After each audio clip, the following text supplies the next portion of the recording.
welcome. Um, we're what are we, 6 days into, 5 days into 100 days of focus.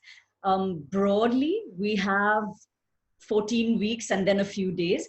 Why I did 100 days is because we all have a few like days on which we simply cannot show up, and I wanted us all to have enough time to be able to sustain this. If everybody could just mute themselves to start with, and then I'll invite you to speak as you like. My name is Sandhya. So I mean, you must have seen my video, so you know, at least can recognize me. I'm a wellness coach. But today, what I wanted to do was two things, which is primarily just talk a little bit about how goals work and how our brain works, but also to address any questions that you guys have.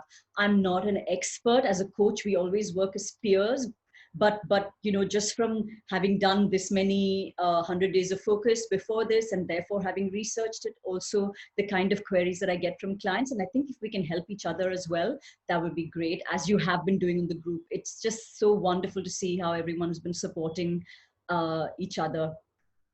So couple of things I wanted to say about the goals. Many of us have set goals which are just things that we've been sort of putting off. They're just tasks that need doing. Some of us have goals which relate to actually changing behavior.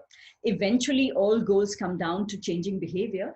But how our brain works is that when something becomes a habit, and that's the reason why I picked 100 days, for something to become a habit, it needs to become like a sort of almost unthinking behavior. We just like how when we brush our teeth, we're able to think of so many other things while we're doing it. If you drive regularly, while you're driving, you can be doing, you know, listening to music, listening to a podcast, but you're doing it almost on autopilot. The reason we're able to do that once we achieve a certain degree of proficiency or habit in that is because our brain is creating like a groove. Like, I know this is my preset action path. I don't have to think too much about it. Information moves super fast. They're called neural pathways, neural superhighways. Nobody needs to tell you each day, you know, how to put paste on a brush and brush your teeth. So for anything to become habit, it has to become almost unthinking, such that information will flow so quickly on that, but it's always preset. Now, we have imbibed so many habits since the time we were kids. And what's happened with that is now grooves have formed in our brain. So when we want to change a habit, it becomes quite a challenge because we now need to teach our brain new neural pathways. But the good news is that neuroscience tells us that, and this is everybody's talking about brain's elasticity and so many magical properties. We don't know a lot about it. We do know that our brains are very capable of rewiring and of creating new habits. And that gives me so much hope. I've seen people achieve, and many of them are on the group, they may not identify themselves. They've achieved such incredible changes in their lives. And the answer is always the same. You just put in consistent effort. And will this produce like meteoric or very dramatic results? Not always. Very often we won't even notice the change happening because we always feel like we're so far away from a goal. We don't actually see how far we've come. So I will urge all of you to define your goals. If you need to redefine them as well, I'll say let's use a few rules of thumb, things that are just like things that you've been putting off, that are just tasks that don't ask much of you, can come as your number 4 and number 3 and number 5 and whatever. Pick one or two things which are that are hard. Don't make them too hard. There's a lot of study about whether, you know, your goal should be just a little bit out of your reach, or should you have a big audacious goal. Honestly, both work. But if you have that big audacious goal, it's important to break it down into smaller steps. There is a small percentage of people, a small cohort of people who enjoy the challenge of going so far out of their comfort zone. And a group like this is great for that because we're all supporting each other, we're all pushing each other. But do know that when you have that, when you have to make such a new neural pathway in your brain, it will take a lot more effort. We all have finite energy that we have on a daily basis. That's called our body budget. There's an author, a neuroscientist called Dr. Lisa Feldman Barrett, who came up with this concept. And this same body budget, this same finite amount of energy is what we use to take every single decision in our day.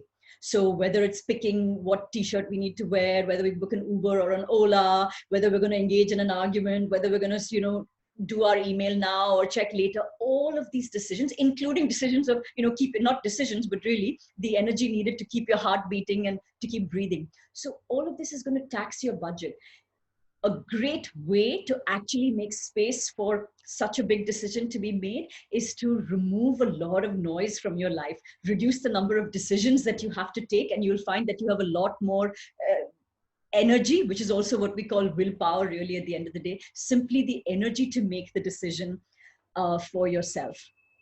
I wanted to also just highlight one aspect which we have faced in the past, which is that a lot of people, especially when it's like a goal like losing weight or any kind of habit change, which includes something like giving up smoking, there seems to be like a deep resistance within our body. I wanted to explain where that comes from. We have something called homeostasis in our body, which is just our body having a certain picture of itself, of what it's safe. Now, if my body saw myself as a timid person or a person who weighs X number of kilos, or a person who has this many friends and does these same things every day, it's the picture that my brain from the inside, keep in mind that the inside of us is actually in a way quite blind. How the brain works is that it's getting stimulus from the outside, from different from our different stimuli, and it's like the blind men describing the elephant. We're basically connecting all of this stimuli to our past experiences, to our socialization, and trying to create a concept. So even our emotions are actually just concepts. It's saying that, oh, okay, I'm here now. I'm standing at a line and I'm feeling a strange tinge in my stomach. My brain is going to run through its past and say, oh, Sandhya, you felt that way right before you went on stage. Okay, so this is nervousness, this is anxiety. Whereas that same tinge in my stomach when I'm sitting after a large meal could be, oh, something you ate didn't agree with you. We're literally creating all of these concepts in our head, and we do have a lot of control over how these concepts get created as well. So that's where, like, a mindfulness practice, conserving your body budget, will greatly help you in achieving your goals. But this being aware also of the homeostasis, everything is going to try and keep you in what it knows is safe, in what it knows its comfortable position. If your body knows you as an 80-kilo person, it's going to fight so hard to keep you there. And that's the reason why very often people who are struggling to lose weight may initially lose a lot, and then the body will start really conserving how it expends the calories. The same workout will burn far fewer calories. You will actually end up conserving on so many other fronts, such that it slows down your weight loss. But having this awareness should be able to give you the strength. Do know that we are going out of our comfort zone here. So if you need to reorient a little bit and say, okay, you know what, maybe it's too scary for me right now to put in 2 hours of something, so let it be half hour of something that your brain can grapple with. So that was another caution I want to give you guys in how you were elaborating your goals. The only other thing I wanted to add was go ahead and write these down somewhere outside of the group as well.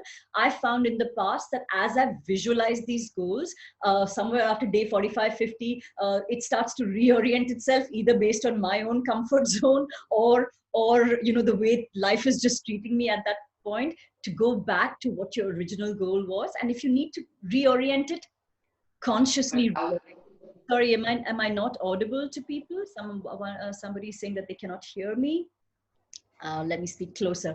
That's about all I wanted to share about your goals. And yes, if you have a strong why, let the why of your goal be authentic to you.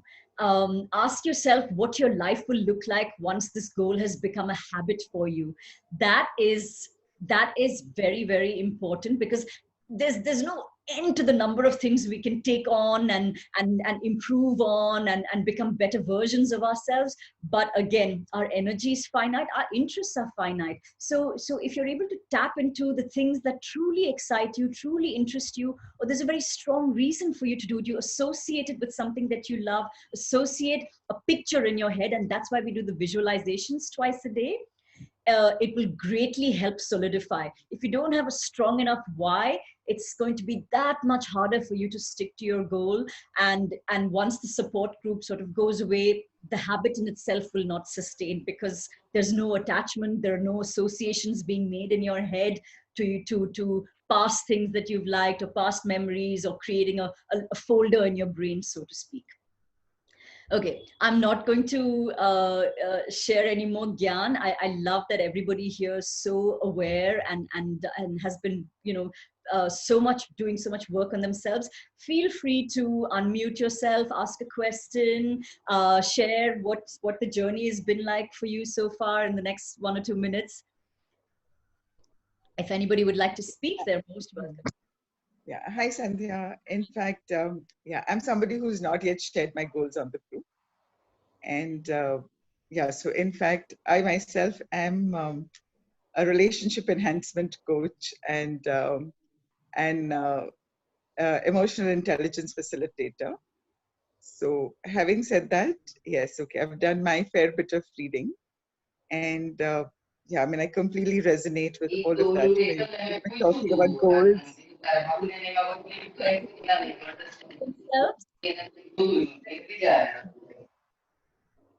Go ahead, Bilkish. Yes. Okay, sorry. Yes, so I've been thinking about the goals, and there is one thing that I think if I achieve, a lot of things will fall in place. So I've written down 5 goals, but the one and foremost goal is to be able to sleep early and wake up early. So I'm pretty nocturnal. I find it, I honestly love the nighttime. I really enjoy, being on my own. I'm not necessarily a party person, of course. I would be happy to party in the night if I have to, but that's not the thing. I just love to sit on my sofa or do whatever I want to do in terms of reading or writing or contemplating and all of that. But then that eats into my day hours because I need my 8 hours of sleep. So then I end up waking up late and then not able to achieve a lot. You're absolutely right. Sleep is one of those goals that can in fact impact so many other goals. Exactly. So for me, I want to do my meditation. I've done my Vipassana a few years back. So I'd love to do my Vipassana meditation every day. Lovely. Go ahead and put your goals on the, sorry, I want to be able to give people a chance to share as well. That's fine. So I will put my goals up, but I think this is the fundamental goal, that I should be able to sleep early and wake up early. That is it. Lovely. And sort of associating it with the strong why, but also the enjoyment of it, right? Yes. Very often we label ourselves as owls and nocturnal. so it's freeing ourselves of these labels as well. So good. Absolutely. Sharing that. Thank you. Would anybody else like to share? I'm not going to put any pressure and pick on any of you. I do see some friends here who have been working hard on goals. So I can go ahead. Thank you. Yes, I was hoping you would speak up. That's Ankit, right? Right. Yeah, go ahead, Ankit. Hi. So, just when I was starting to think about, taking up certain small goals is when, I got this invite for this group and I was like, okay, this is the outside universe telling me to kind of go for it. So I put myself, I had a very small and easy goals to begin with. So something like exercise every day, read before going to bed, and the hardest one possibly is quit smoking. But so far so good on all the 3 goals. It's too less a time to pat myself in the back, but yes, I take it in positive stride, and I am very optimistic with this, joint thing that we all are putting together. And it's not only Sandhya. I think any random experience shared by any other participant. Maybe it's not related to my goals, but it just gives you that additional kick. So I think it's really working for me for the moment, and I'm really happy that I joined. Wonderful, wonderful. This is exactly, we're just hacking basic group dynamics, just hearing about another person's story doesn't have to be Right. your, puts your mind, reminds you of what brought you here in the first place. And that's why, even though there is chatter, you should be able to draw from it in a way that can help you as well. Thank you for sharing that, Ankit.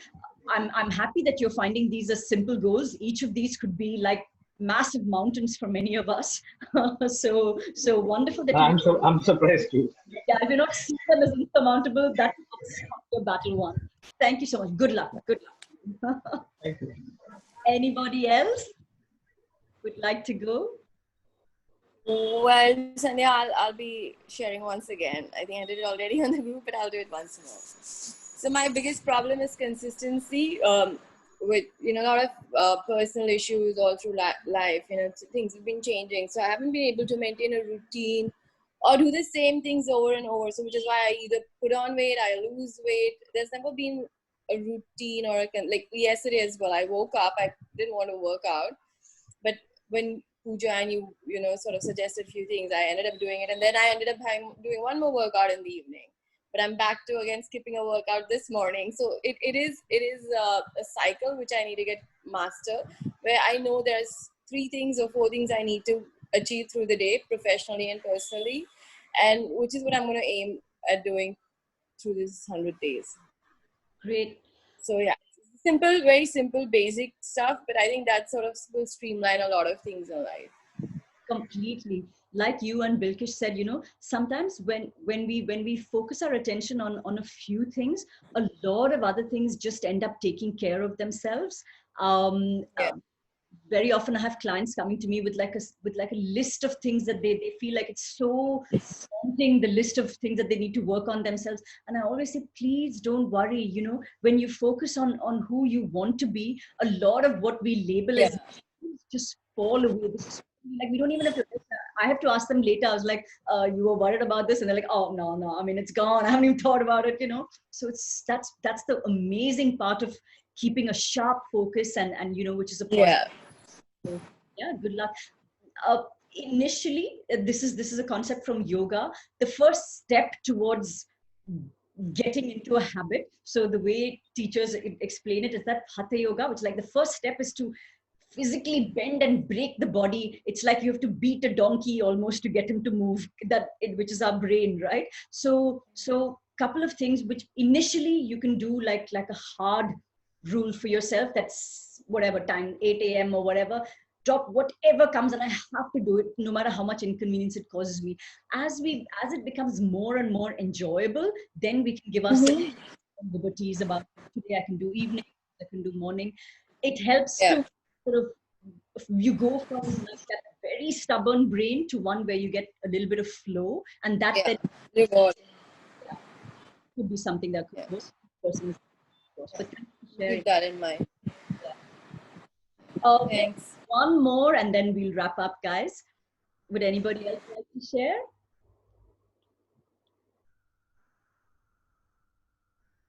We have some new people who joined us as well. Would anybody else like to share, guys, or are we good to wrap up? Yeah, Sandhya. Yeah, I would like to share my experience. I'm Kaushal from Baroda, I thought, and how I know you is from the Coach Hub, where I received your resume to oh, become probably become my coach. But oh, somehow at that point of time, my interests and the way I wanted, I had another coach. I selected another coach. So this is how I know you. But I read about you, and this is how I got connected with you to your website. I'm so glad you're here. Please go ahead and Yeah. tell us about your goals. Yeah, so the goal which is quite common is weight management, reducing the weight. And basically, my job is like more office oriented management kind. So very little time for doing some physical exercises. Till morning, till late evening, I'm always reading my mails, sending mails, managing things. And this Corona really did brought some kind of change. I mean, I really sitting, working from home, I could see myself in a mirror and see how big plump I have become. And this triggered. And also, I always used to face that whenever I used to go and for buying clothes, the good clothes never fit on me. So I had to also make a lot of compromises when I was sleeping clothes. This was always in my mind that I need to do something about my body. I started doing brisk walking, but then my knees gave in, started hurting, and I had to stop. And then this is how I came up with the idea of doing bicycling. And since almost a month, I have started cycling, not so frequently, because whenever I wake up in the morning, it's my brain who always wants me to again go back to back. Hey Kaushal, you have to see, you have to go reach office early, you have to do so many things. You will get tired, you will not be able to do anything. But gradually, I've started mastering controlling my mind. So Excellent. it's something like I really become blank in the morning. I don't let my brain overtake so many things. And I simply finish my morning things and I'm on the road. So my target is every day minimum 16 kilometers. And today, being weekend, I stretch myself to 23 kilometers. And I think I have reduced somewhat. This is what the compliment my wife has given me. So that's one goal. And second, there are two other goals which I want to really pursue now. Music is one thing which I want to learn.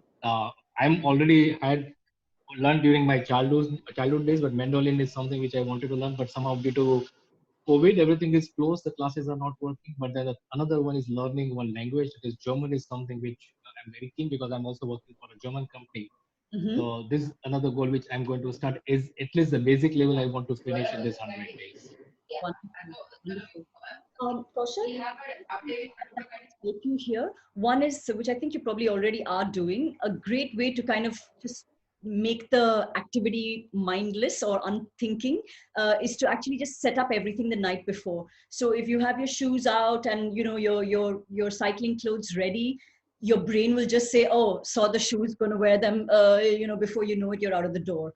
The other thing is to actually have a pull. So if you have a buddy that you can cycle with, just having to show up for somebody else, like we're using that as well here. The reason why I keep telling guys is put a tick at least on the group is just knowing that you have to show up for everybody else who's struggling here with you makes you want to, it takes away the preoccupation with the self. And because we want to be there for somebody else, we actually end up achieving our goals. uh, Two cautions. For weight loss itself, exercise will contribute anywhere between 10 and 20% of weight loss. 80 or more lies in a healthy, just regular, nutritious, everyday diet. And sleep and stress management. These two do contribute significantly to weight loss as well. So, as holistic as you can make it. And the second aspect is be very in tune with your body. Keep in mind, cycling is great cardiovascular activity. We also need certain amount of resistance training. We also need some flexibility and movement. So if you can incorporate a little bit of these aspects into your workout, look out for any repetitive strain. The only problem with the same workout every single day is that you shouldn't overuse any particular joint and therefore end up injuring. Be aware, be conscious, a little bit variety, fine. So Yeah, and that's already in my mind, Sandhya. And but I really wanted to give it a start, and then once it becomes a kind of habit, then more parallel is some doing something else. Otherwise, again, I will not do anything. But wonderful. thanks, and I will definitely work on it. Thank you Great. very much. So guys, I'm going to wrap this up. I'll let you all get on with your weekend. Keep the conversation going on the group. Every week, I'll have a question for you to just reflect on. And any questions, just email me on dynamiclivingindia@gmail.com if you don't want to post it publicly and you. Thank you all, guys, and good luck. This is amazing. I'm so happy to see the energy on this. Bye, all. Thank you, Thank you. Sandhya. Have a good Thank day. you Thank you. all. Bye bye. Bye. Thank you. Thank you all. Bye bye. Bye, Sandhya. Bye, guys.